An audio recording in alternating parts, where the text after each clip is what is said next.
Halo semuanya, kembali lagi dalam Money Discussion with Rifan Kurniawan. Nah, di episode kali ini kita bakal ngobrolin satu fenomena yang belakangan lagi jadi hot topic, yaitu tentang fenomena PHK di sejumlah startup di Indonesia.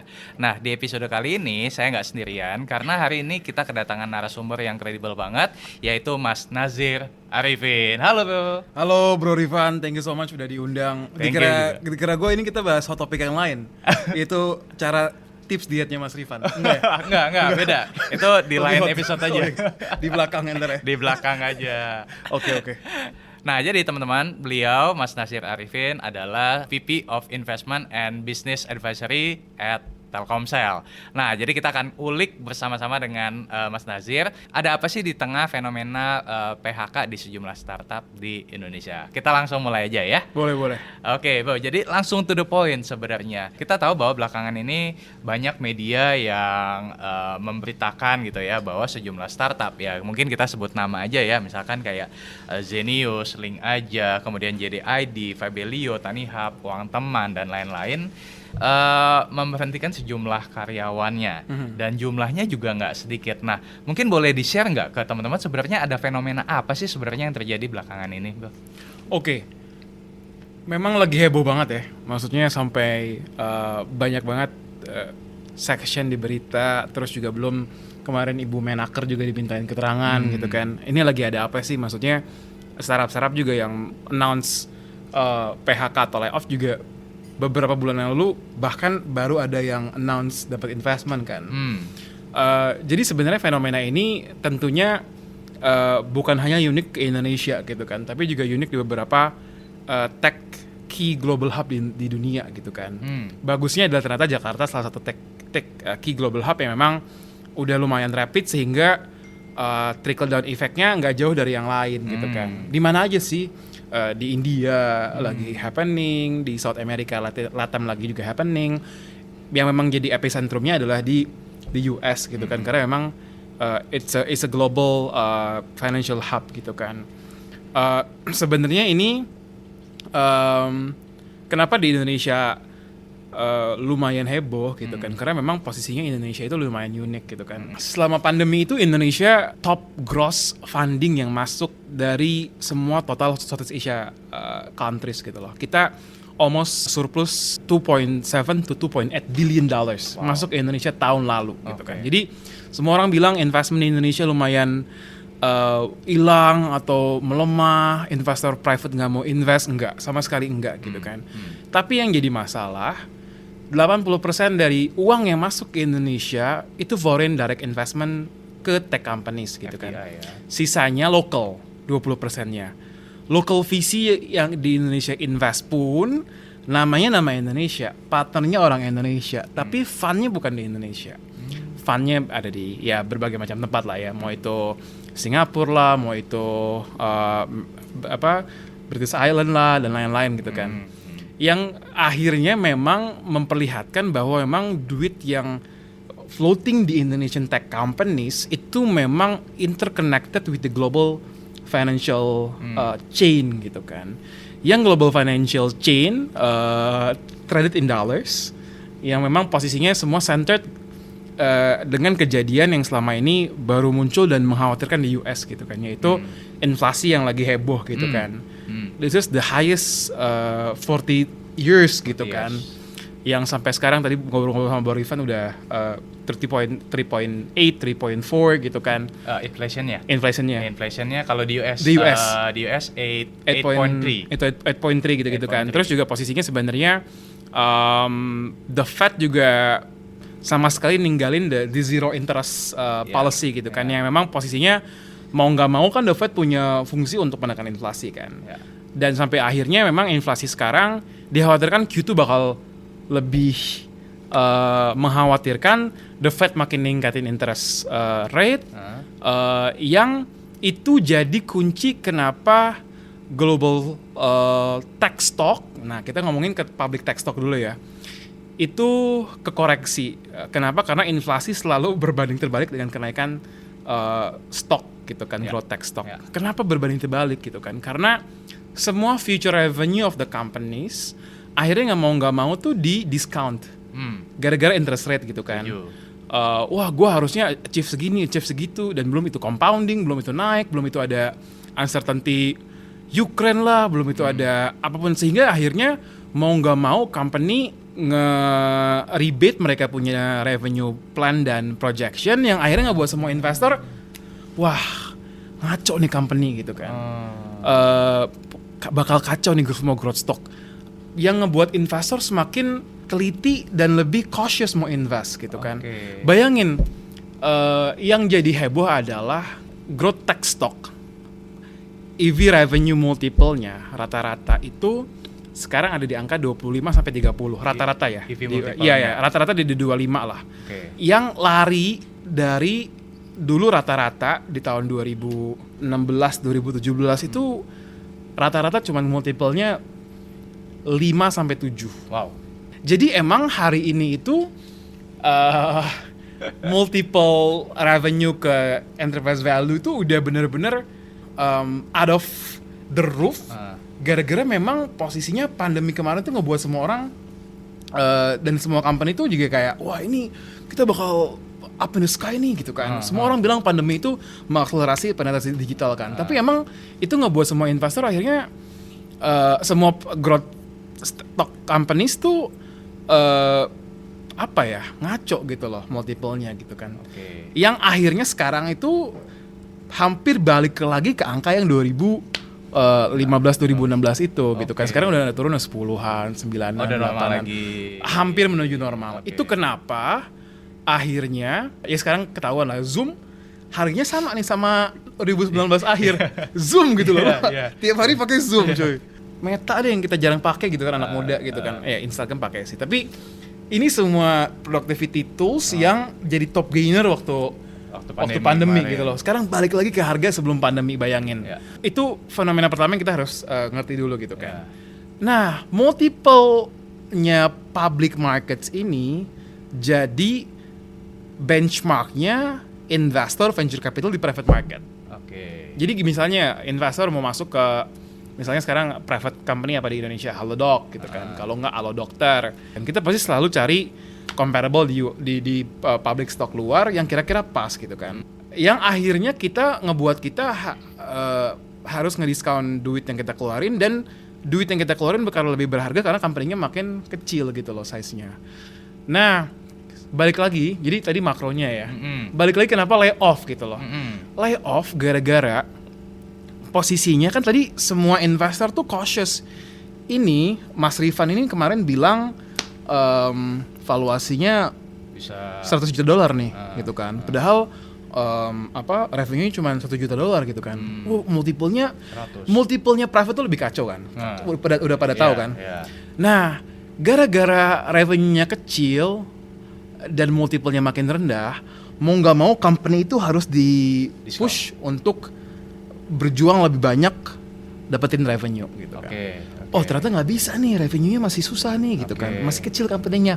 Mau nggak mau harus cut expense. Kenapa mereka akhirnya lebih cut expense? Karena rata-rata yang tadi masuk ke awal, bahwa total investors yang masuk ke Indonesia itu kebanyakan duit dari luar. Dan duit dari luar kebanyakan investor itu kebanyakan crossover investors. Yang mereka taruh duit di private dan taruh duit di public. Publicnya ngaco ya, private-nya ya kali gitu kan. Gue bakal driving this illogical market kan mereka bilangnya. Dan duit dan kenapa pada layoff? Karena mereka mau nggak mau harus memperpanjang mereka punya usia. Duit yang mereka dapat dari investasi sebelumnya. Runway-nya. Rata-rata pas kalau kalian lihat announcement startup gitu kan, baru dapat duit segini gitu kan. Rata-rata tuh mereka pasti rata-rata di antara 12 sampai 24 bulan gitu kan. Rata-rata sampai 18 bulan lah gitu kan. Gara-gara ada ini, semua harus memperpanjang at least 30 bulan. Mau nggak mau expense-nya harus diratain, reinvest ke produk-produk yang udah udah jelas ngerasain revenue. Tim-tim yang posisinya nggak strategik, new project, new idea, tim expansion, tim apa itu semua dihilangin buat reinvest duitnya ke produk-produk yang udah beneran jalan. Jadi itu yang posisinya yang kejadian di Indonesia. Meskipun company-nya udah bagus, tapi company yang udah bagus, they think that it's super hard to find next investors gitu loh. Karena 2 tahun ke depan investornya pasti udah pada takut gitu loh masuk ke private market. Makanya mereka jaga-jaga lah gitu. Oke. Jadi kalau gue coba tangkap Panjang ya? Panjang. Nah, mungkin gue coba sederhanakan tapi please correct me if I'm Yeah, wrong yeah, ya. yeah. Jadi sebenarnya cikal bakalnya ini adalah ketika di tahun-tahun let's say misalkan tadi 2015 2016 banyak uang yang masuk karena kan waktu itu kita mungkin US juga masih interest rate juga masih rendah, belum ada belum ada inflation seperti sekarang. Nah, begitu di tahun 2022 ini tadi karena inflationnya meningkat, kemudian the Fed juga mau tidak mau juga harus menaikkan suku bunga, dan itu akan membuat growth daripada perusahaan-perusahaan startup tadi mungkin harus dijustify. Dari yang tadinya gue bisa nih tumbuh let's say misalkan 30% per tahun. Nah, karena inflation yang terus meningkat ini, ya kan, mungkin daya beli orang atau masyarakat jadi agak tertahan. Dan kemudian revenue projection-nya mereka dari yang tadinya gue bilang bisa 30% mungkin harus melandai. Jadi let's say misalkan 15% mungkin. Karena tadi kan revenue mau di-push juga agak susah. Mau nggak mau mereka harus menjaga gimana caranya uang dari investor sini bisa menjaga runway-nya mereka sampai at least 30 bulan. Ya dengan cara yaitu cut expense. Berarti problemnya itu bukan kan banyak nih spekulasi yang bilang bakar duit ya kan, sehingga mau nggak mau layoff. Jadi sebenarnya kalau gue tangkap sebenarnya uangnya masih ada, tapi mereka harus melakukan layoff untuk mengantisipasi kejadian yang atau mengantisipasi potensi terburuk di masa yang akan datang, benar gak? Oke, seperti itu. Gue jadi terpikir, kan tadi lo sempat mention soal kenaikan suku bunga sebagai salah satu faktor. Tapi kan ini bukan pertama kalinya terjadi, bro. Let's say misalkan waktu tahun 2018, itu kan The Fed juga naikin suku bunga tuh. Ya kan, sebelum akhirnya abis itu diturunin lagi karena pandemi gitu kan. Nah, kenapa baru terjadinya tuh di 2022? Apakah karena tadi 2018 itu inflasi juga masih normal-normal aja? Atau gimana sih? Kenapa baru sekarang gitu? Kenapa nggak 2018 kan juga sama gitu? 2018 tuh lumayan unik. Karena aset kelas yang kena dan ngaco banget itu cuman kejadian eksklusif cuman di aset kelas mortgage doang gitu loh. That time tuh tech stock even nggak kesentuh gitu loh. Karena waktu itu pun capital tuh nggak se-abundant sekarang gitu loh. Bayangin dulu tuh numbers of venture capital, private equity yang akhirnya main di tech tuh nggak banyak. Terus juga posisinya everyone still thinking masih ada sedikit bekas-bekas .bomb gitu kan, .com bubble gitu kan. Mereka masih pakai multiple dan pendekatan valuasi yang masih lumayan rasional gitu kan. Sampai akhirnya memang dan di 2018 itu belum ada kan company-company yang se-happening sekarang gitu kan. Maksudnya di 2018 tuh baru muncul yang namanya Uber, baru muncul namanya Grab, baru muncul namanya berbagai macam company-company yang sekarang jadi next big thing gitu kan. Jadi lumayan uniknya emang kalau mau lihat krisis yang sekarang itu hampir sama kayak .com yang dulu gitu kan. .com yang dulu tuh valuationnya nggak pakai multiple revenue kayak enterprise value, tapi dulu even lebih tingkat rationality-nya mungkin masih bisa disamain gara-gara dulu tuh even orang nge-value perusahaan pakai eyeball. Apa? Eyeball. Maksudnya kayak traffic gitu loh. Iya, lu traffic lu berapa? Nggak numbers. Traffic website lu berapa gitu loh. Semakin trafficnya gede, ini semakin bagus di company. Invest gitu kan. Dan dulu bener-bener abundance duit gitu loh. Even dulu banyak anak muda, ibu-ibu, om-om di Silicon Valley, di US yang invest ke tech companies gitu kan. Even beli stock, beli apa. Jadi emang posisinya rationality dan orang-orang tuh burst itu takutnya tuh ini ya mirroring yang dulu .com bubble gitu loh. Dan yang emang posisinya kenapa startup-startup itu harus lebih mengencangkan bell Yeah. karena semuanya expecting these things happening for the next at least one to 1.5 years gitu loh. Oke. Jadi nggak bakal staying here cuman kayak 2 kuartal 3 kuartal, tapi bakal kejadian at least cycle-nya 1,5 sampai 2 tahun lah. Oke, berarti tadi kalau gue coba tangkap ya, uang itu kayaknya semakin mahal ya sekarang ya. Iya. Benar gak sih kayak Iya. liquidity-nya mungkin agak akan lebih kering gitu ya. Nah, my next question gini, Bang. Gue kemarin juga sempat baca ya bahwa PHK ini bukan hanya terjadi di startup lokal, tapi juga even di skala global. My question is, kenapa even perusahaan sekelas PayPal dan Tesla yang juga udah giant company juga melakukan hal yang sama? Nah, ada insight-nya nggak tuh? Jadi kalau tadi kita bicara soal startup, nah ini kita agak meluas sedikit ke giant company nih. Pertanyaan Bapak Rifan lumayan sangat ini ya. Posisinya sih sebenarnya gini. Jadi hari ini itu to become a billion dollar company, to become a unicorn is even harder. Karena tadi ya multiple dari revenue semakin dikit. Yeah. Artinya to stay to become a unicorn nowadays, you have at least to make another $100 million revenue gitu kan. Oke. Coba lihat aja tech stock di luar yang jangan yang heboh-heboh ya, yang medium class lah. Bisa dihitung jari yang $100 million revenue gitu kan.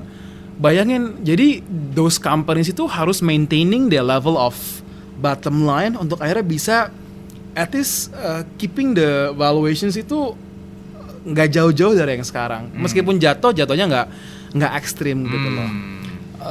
Gimana caranya adalah ya untuk benerin bottom line, benerin beberapa key metrics yang memperlihatkan bahwa lu adalah profitable and healthy companies gitu kan. How to ticker up your margin.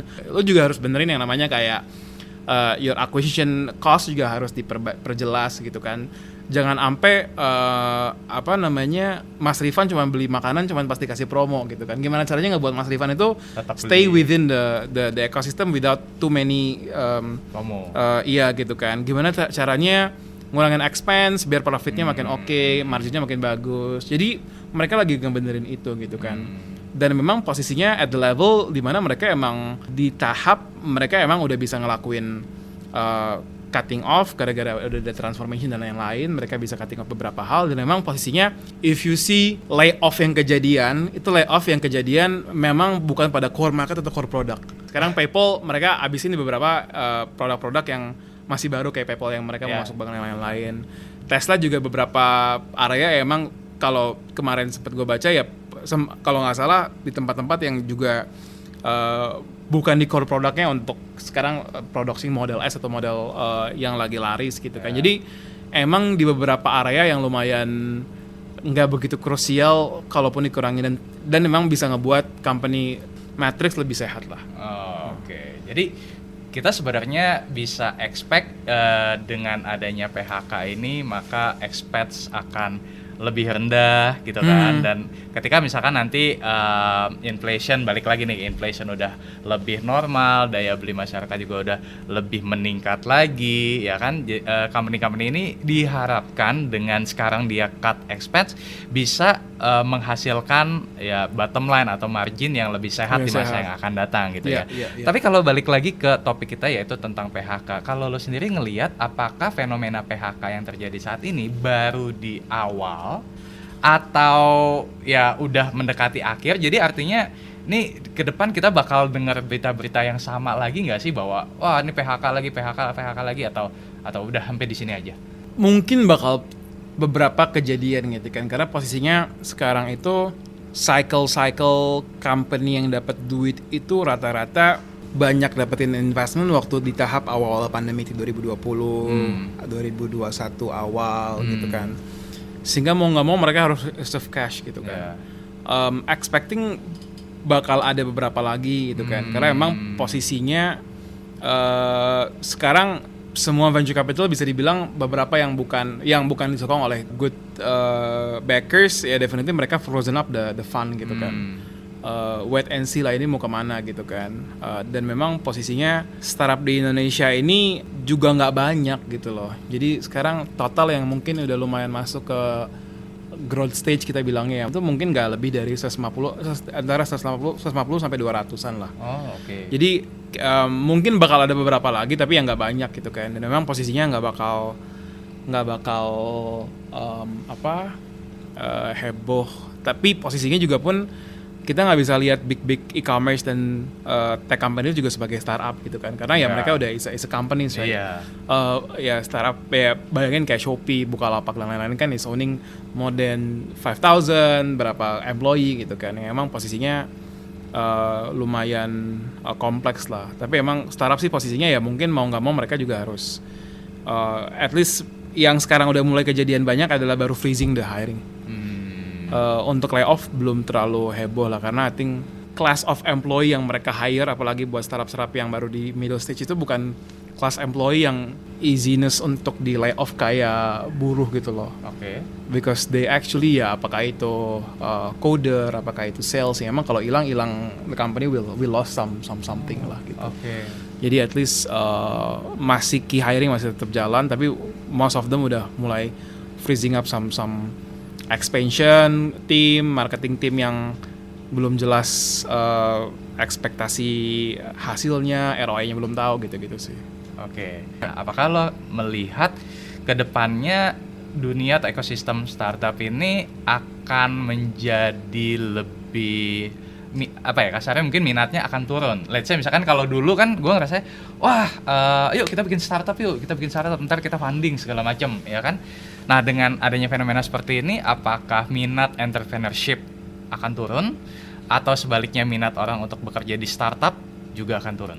Posisinya kalau gue nggak lihat ada hubungan antara krisis dengan keinginan untuk bikin startup atau enggak keinginan untuk join startup gitu kan. Karena Indonesia itu pandemi kemarin kita dapat abundance of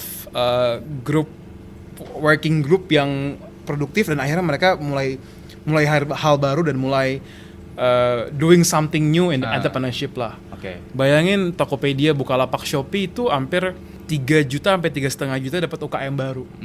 Yang dari dulu Indonesia bikin campaign, mau itu Mas Pion bikin produk Indonesia harus dibeli lah, Menteri ABC suruh beli produk Indonesia, nggak ada yang efektif kecuali pandemi.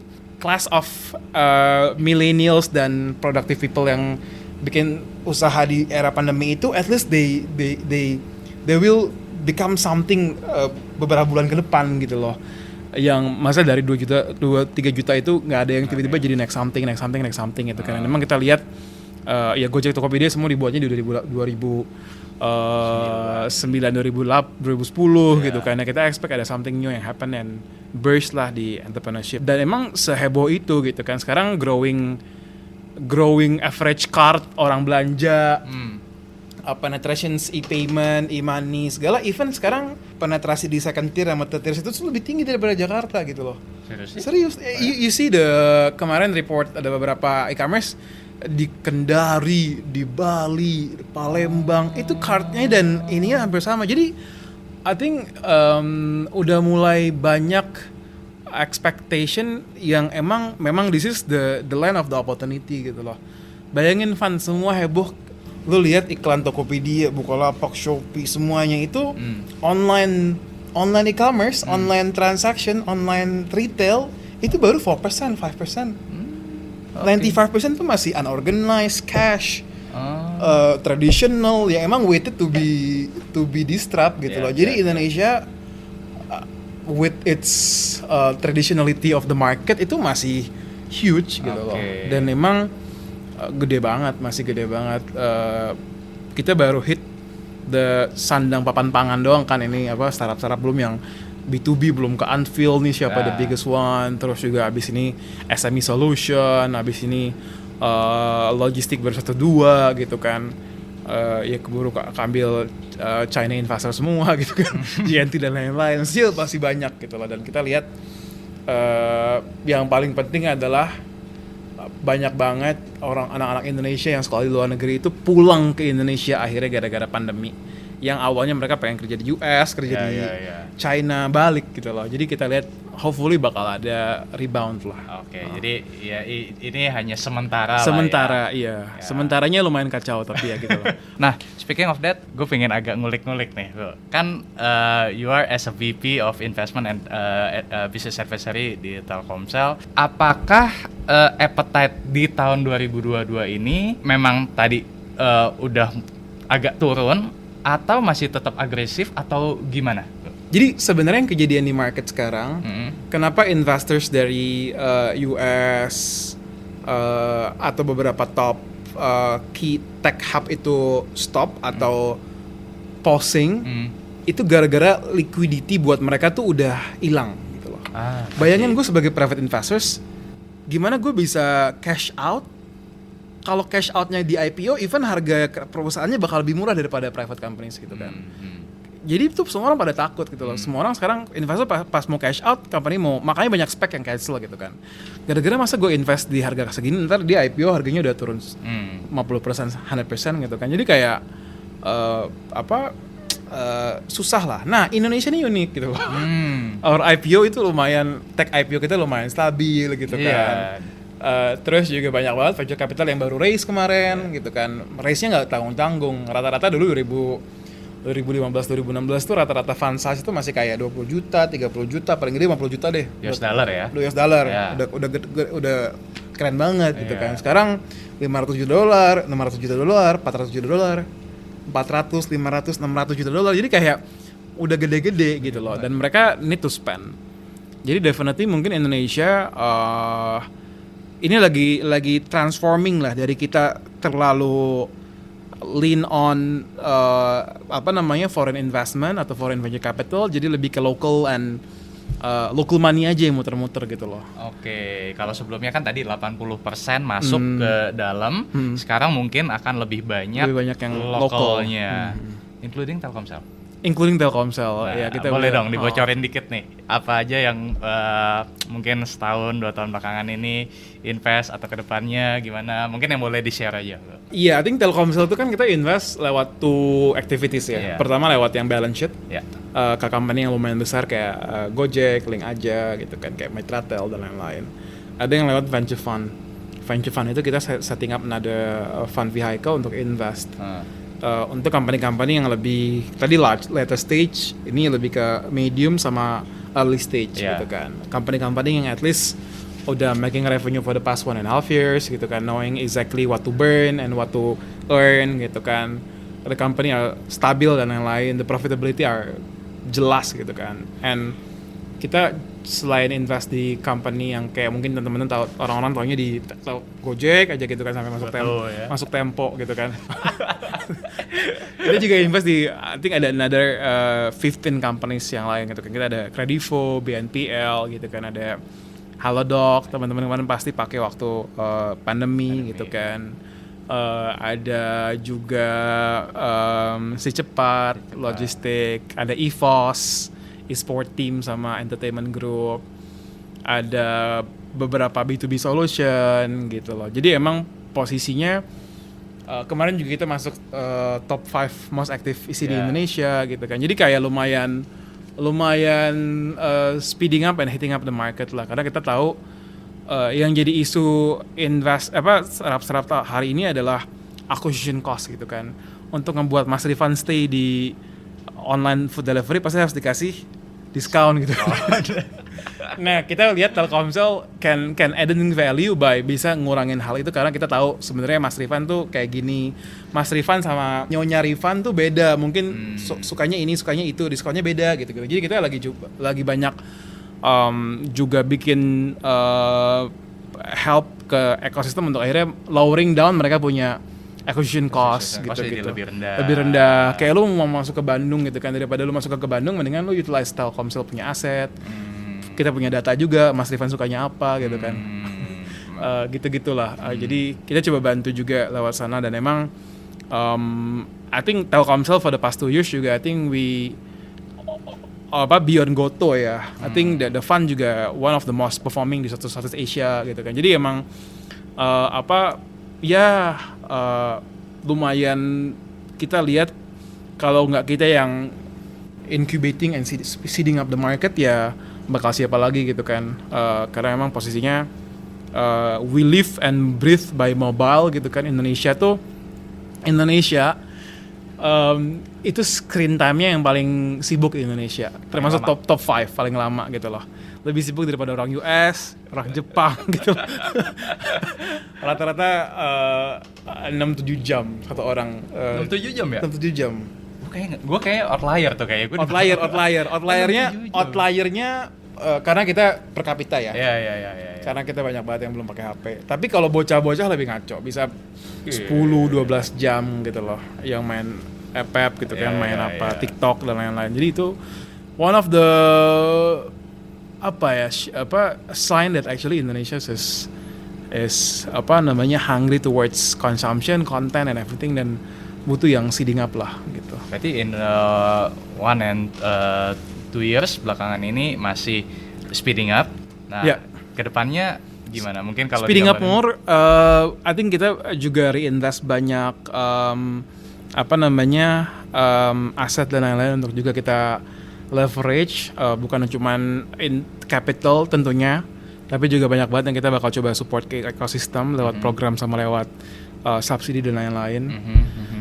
Gitu sih. Ya kita terus memutar duit dari pulsa-pulsa orang-orang seperti Mas Rifan untuk reinvest kembali ke ekosistem. Amin. Kalau misalkan yang tadi kita bicara soal Telkomsel. Nah, kalau di luar Telkomsel kita balik lagi nih, kayak ya sejumlah visi. Kalau lu ngeliatnya mereka bakal ngerem atau masih akan speeding up atau gimana? Soalnya kan tadi juga ada beberapa yang udah closing down nih. Yeah. Nah, kedepannya mereka bakal gimana tuh? I think the market will still perform under the basic economic principle gitu kan, supply and demand gitu kan. Company yang sekarang bisa showing that they are actually soon to be profitable atau profitable definitely will be much more being chased gitu kan, bakal jadi target sasaran utama bagi para investor ini. Tentunya mungkin harga nggak mungkin naik-naik banget, tapi semakin banyak yang ngejar pasti semakin mahal harganya gitu kan.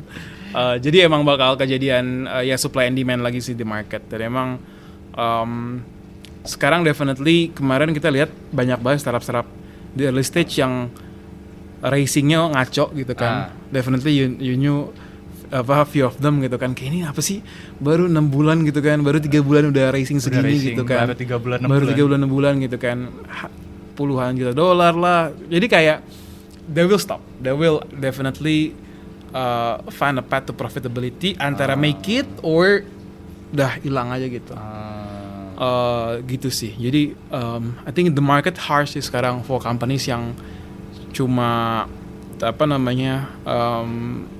jualan mimpi sama ini ya, background dan hyper growth ya. No, I think will not make it lah. Jadi kalau gue lihat sekarang ini arahnya adalah, kalau dulu kan menjual growth ya kan, future growth. Sekarang ini akan lebih balance antara future growth dengan profitability. Mulai diimbangin ya. Iya. So they manage their burn more, they manage the burn untuk less. Dia juga manage the revenue, at least can seize more. Ya mau nggak mau kan paling dekat apa sih untuk naikin revenue susah kan. Mau nggak mau untuk expense. Jadi ya udah pasti gitu sih. I see. Oke, Bro. Ini gue barusan juga searching nih. Nah, gue ada menemukan ada 2 statement menarik. Satunya dari Elon Musk, satunya lagi dari Pak Hari Tanusudibio. Ini gue bacain ya. Ada pernyataan dari Elon Musk, dia bilang begini. Resesi itu baik karena perusahaan yang secara cash flow-nya negatif itu harus mati. Ya, dengan begitu, perusahaan yang memiliki cash flow negatif akan berhenti menyerobot sumber daya yang seharusnya mengalir ke perusahaan yang lebih sehat.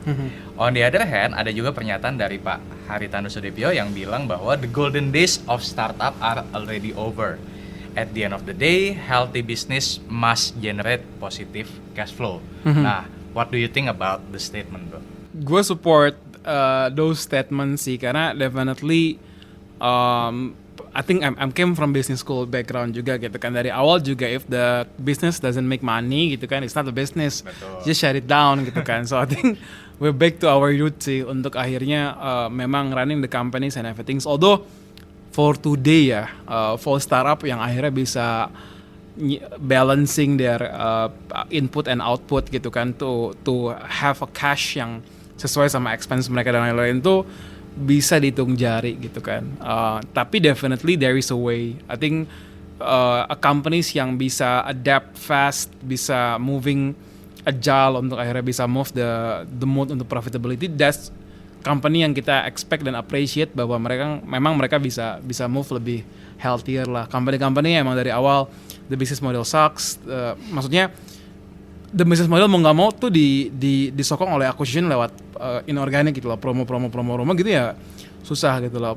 Yang promonya bukan cuma promo ke users ya, maksudnya di logistik mereka subsidi, di apa mereka subsidi gitu kan.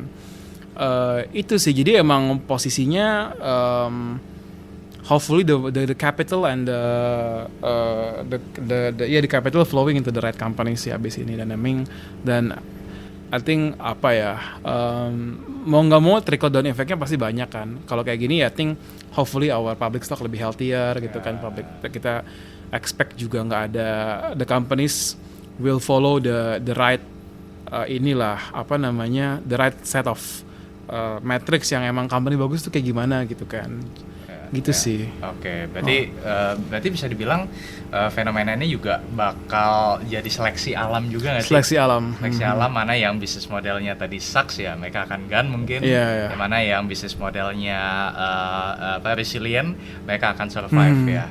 Karena itu yang ngebuat talent susah di hire sama another good companies. Yang bikin marketing cost juga sekarang naik gitu loh.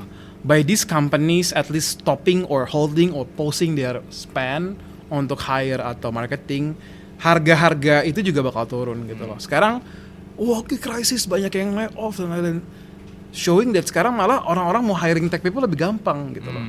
Sekarang orang lihat di Google Ads, Facebook Ads harganya turun sekarang.